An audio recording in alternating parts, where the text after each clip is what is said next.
Danny Flexon here for Seconds Out. Delighted to be joined by Dan Azeez, the British light heavyweight champion. How you doing? Good, man. Yourself? I'm very good, thank you.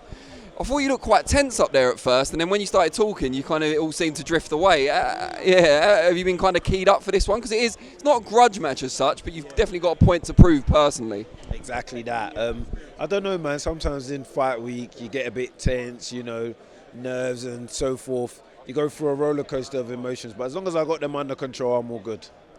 Now, he's unbeaten, he's a good fighter. Is there a disappointment at all on your part because of a technicality, really? The British title won't be on the line, this won't count as a defence.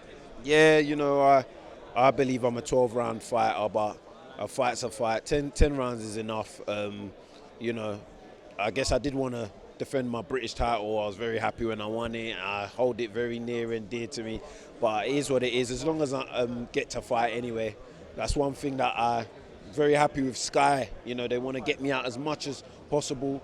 I like being active, so here we are.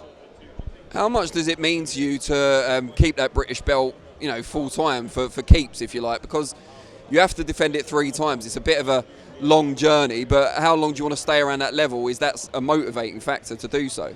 Exactly that.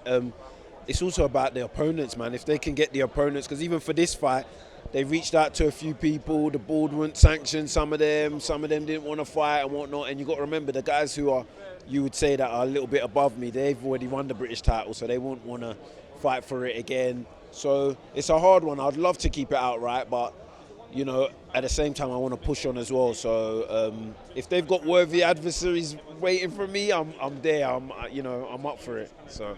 When you look at those other British light heavyweights, do you think, wow, it's great, an exciting division, they're kind of starting to fight each other now?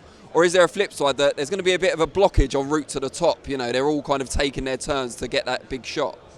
Hopefully, well, from what I'm hearing, everyone's kind of on the same page. They want to fight each other, fights are getting announced or whatnot. So, I don't know. Hopefully, we can get that, the mix up between all of us. Everyone's always raving on about, we've got a great division. So, hopefully we can, and there ain't no blockages. But you know how it is, man. The politics, platforms, this, that, and the third.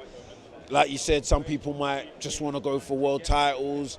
But me, I'm here for great nights, legacy.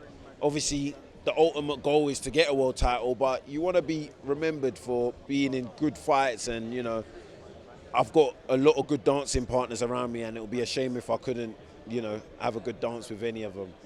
What can you do from your own perspective to start getting in that conversation with the likes of, I guess, Anthony Yarde, Richards, Buatsi, Callum Johnson, I suppose, as well? Do you know what? I think the boxers need to just talk to each other.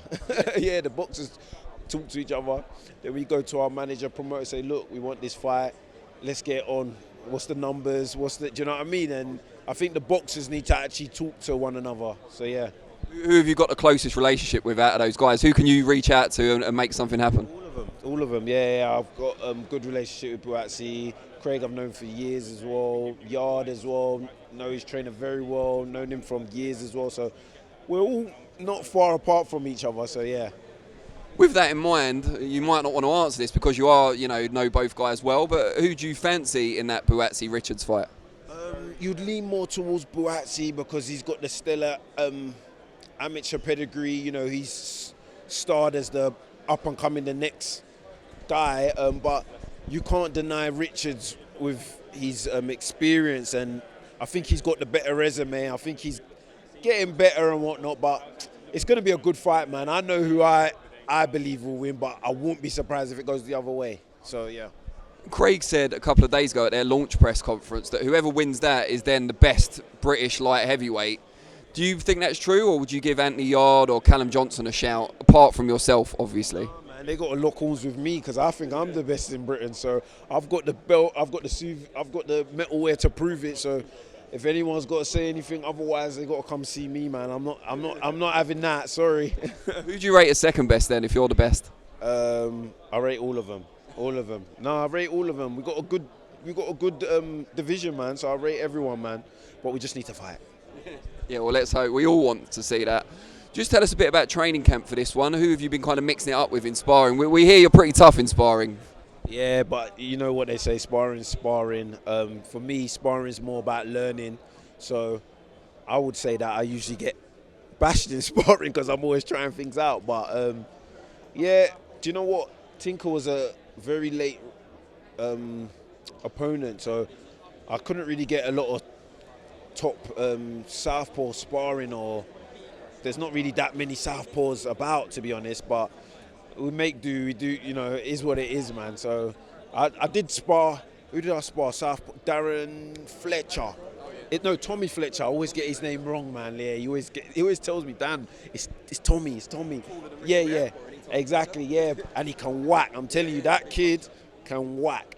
So I did some rounds with him and some other guys as well. So yeah.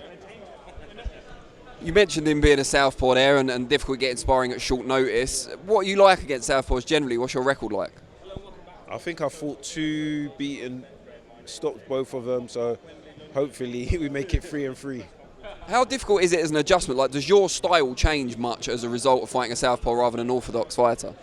In general, I just feel like no matter whether you got tall, short, big, you know, southpaw, orthodox, you got to be able to adapt. And I think the person who can adapt the best usually comes out on top. Like I said, I ain't boxed a lot of them, so I think I'm all right. You know, I just got to let these hands fly, man. Southpaw, orthodox, whatever, man. And just from a personal perspective, how much will a victory over your former amateur conqueror mean to you compared to some of the other big fights you've already won? It will mean a lot.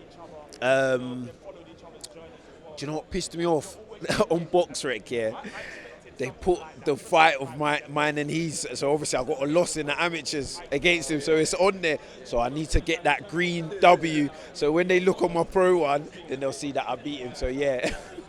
BoxRec, eh? What can you do? Great stuff. Well, I wish you the very best of luck, and yeah, we'll be watching. Appreciate it, man. Thank you Cheers, so Dan. much.